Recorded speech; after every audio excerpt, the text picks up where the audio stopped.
Tapos, buhayin natin yung ating aircon. Ngayon, buhayin natin tong ating washing machine.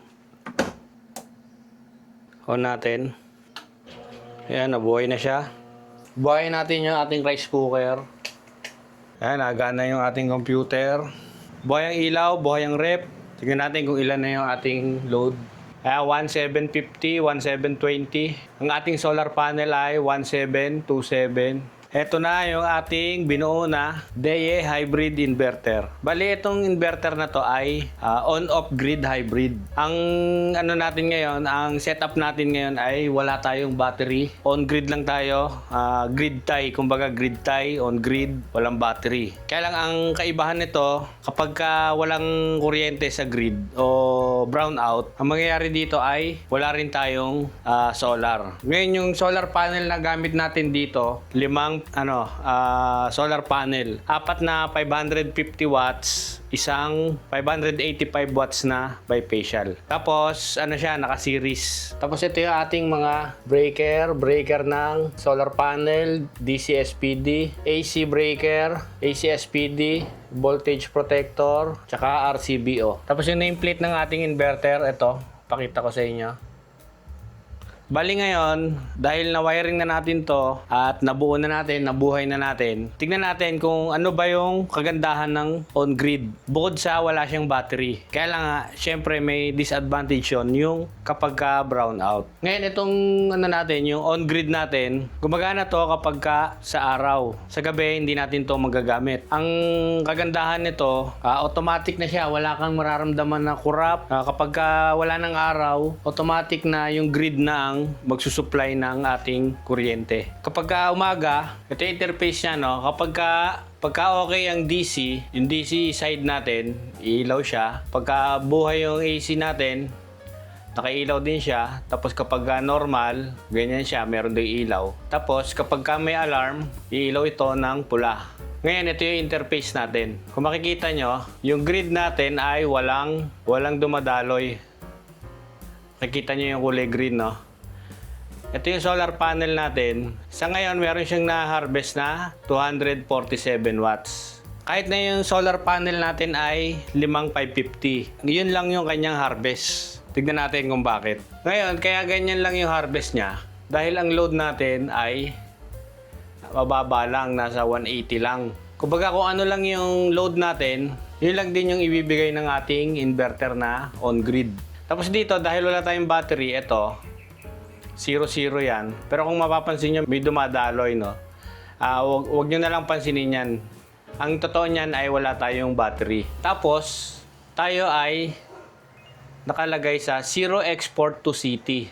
Bali yung unit natin, ito ay pwede nating i-limit, no? Dahil hindi tayo naka-net metering, nilimit natin yung ating harvest. Kung ano lang yung kailangan ng bahay, yun lang yung kanyang ipoproduce. Ngayon ang gagawin natin para mapatunayan natin na ganun yung nangyayari, buhayin natin yung ating mga load. Ngayon, yung ating solar panel, ang kilowatt peak nun ay nasa 2,750. Mga ganon. Pero tingnan natin, buhayin natin yung load natin. Tingnan natin kung tataas yung ating harvest. Tingnan natin. Balik natin dito. Tapos, buhayin natin yung ating aircon. Ayan, nabuhay na yung aircon natin. Tapos, tingnan natin yung load natin ulit. Ayan. Kung mapapansin nyo, nataas. 847 watts na. 899. 978. Ito na yung ating load. 940 watts. Ang harvest natin 1,000 na. Ganun nang nangyayari, no? Kung ano lang yung load natin, yun lang yung ibibigay ng ating solar panel. Ngayon, paano kung mas marami yung load mo kaysa dun sa kayang ibigay ng solar panel? Doon na siya kukuha ng kuryente sa grid natin. Huhugot siya sa kuryente natin sa Meralco para matulungan niya yung solar panel natin dun sa ating load. Ngayon, ang gagawin natin, buhayin natin yung ibang appliances para mas mataas siya dun sa ating load. Tignan natin kung kukuha siya dun sa ating grid. Kung mapapansin nyo, no, wala pa rin. Puro sa solar panel. Ibig sabihin, kayang-kaya niya yung load natin yung solar panel natin na 5 piraso. Ngayon, buhayin natin tong ating washing machine. On natin. Ayan, nabuhay na siya. Malakas din tong kumonsumo eh. Tingnan nyo natin dito sa ating inverter. Ang load ngayon natin ay 1,060.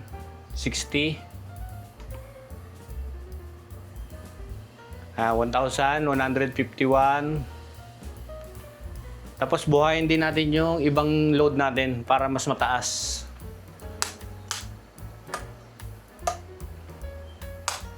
Ayan, buhay ang electric fan. Ito, buhayin din natin. Electric fan, ilaw, lahat ng ilaw. Ito, buhayin din natin. Tapos yung ilaw siya. Ayan. Tapos buhayin din natin itong ating computer. Lahatin na natin ito. Ayan, nagana yung ating computer. Buhay ang ilaw, buhay ang rep. Tingnan natin kung ilan na yung ating load. 1,000. 1,750, 1,720. Ang ating solar panel ay 1,727. Kaya pa rin yan, no? Kasi ito, makikita nyo, wala pa rin nahuhugot sa grid. Kung mapapansin nyo, halos nabuhay na natin lahat. Hindi pa rin nabubuhay yung grid. Kaya yung grid tie na to ay malaking tulong pa rin sa atin. No? Kahit nasa umaga lang tayo nakakagamit. Basta may araw at nakagamit ka ng grid tie, kung ano yung kaya ng solar panel mo, ibibigay niya yan. Bali itong DEA natin na to ay 12 kilowatt to. Ngayon, ito kasi ay hindi ko binili. Ito ay binigay sa atin ni DEA. Ang unang plano talaga na ibibigay sa atin ay 3.6 kilowatt lang. Pero ang pinadala sa atin ay 12 kilowatt.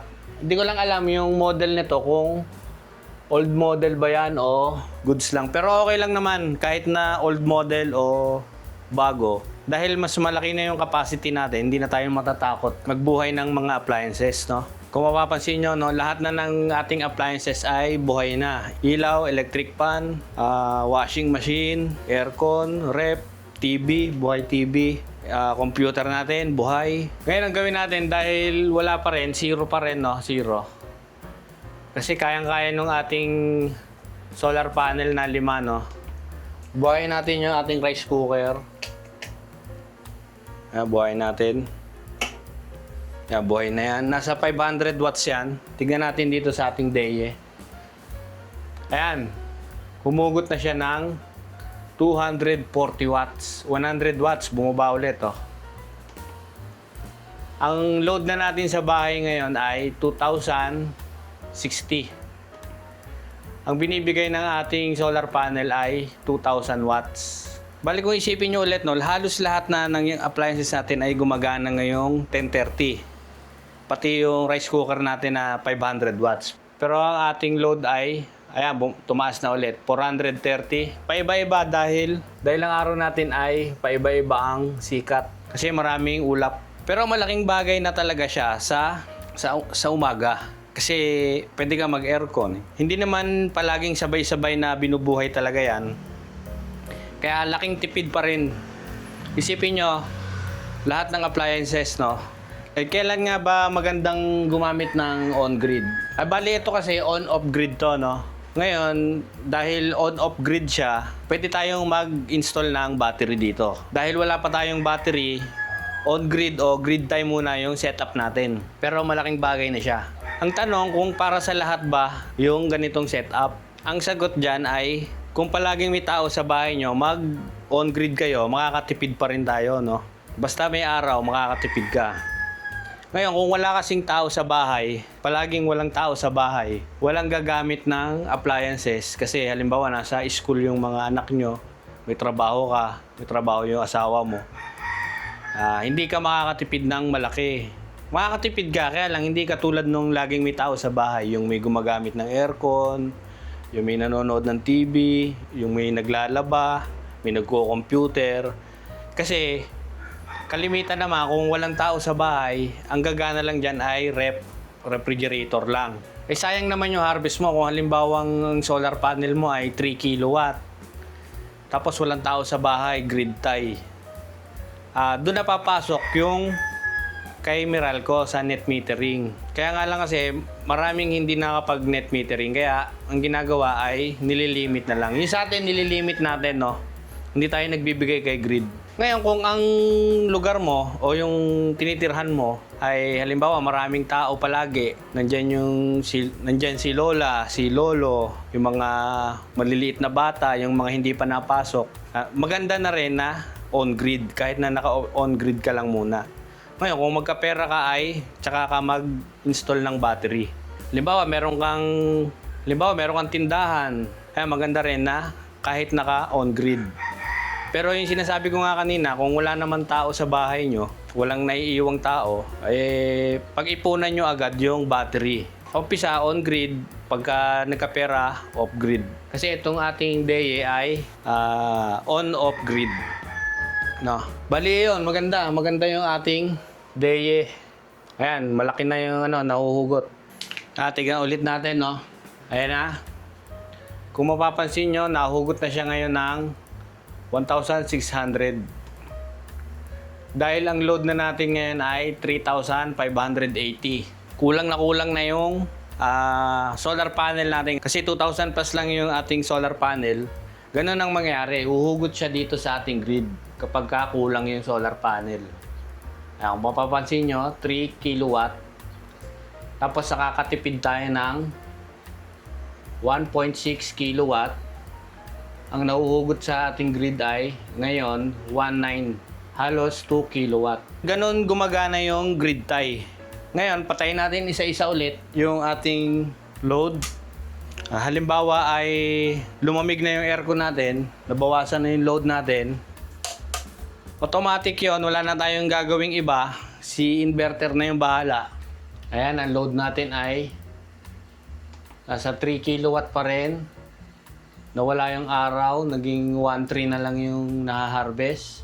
Nahugot pa rin tayo ng 1.8 kilowatt. Ngayon, mapapansin nyo, smooth lang yung transition niya, no? Huhugot siya sa grid. Kapag umaraw, tataas ulit yung ating solar panel. Ayan na, katulad niyan.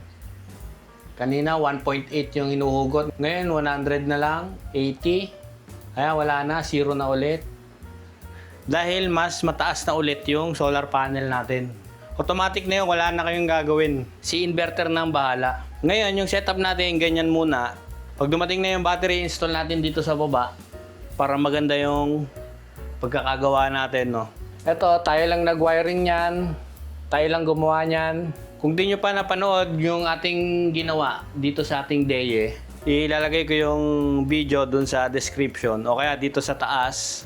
Panoorin nyo. Simula umpisa hanggang dulo, yung pagkakabit natin ng solar panel. Tapos yung mga grounding nito, may mga video rin tayo niyan.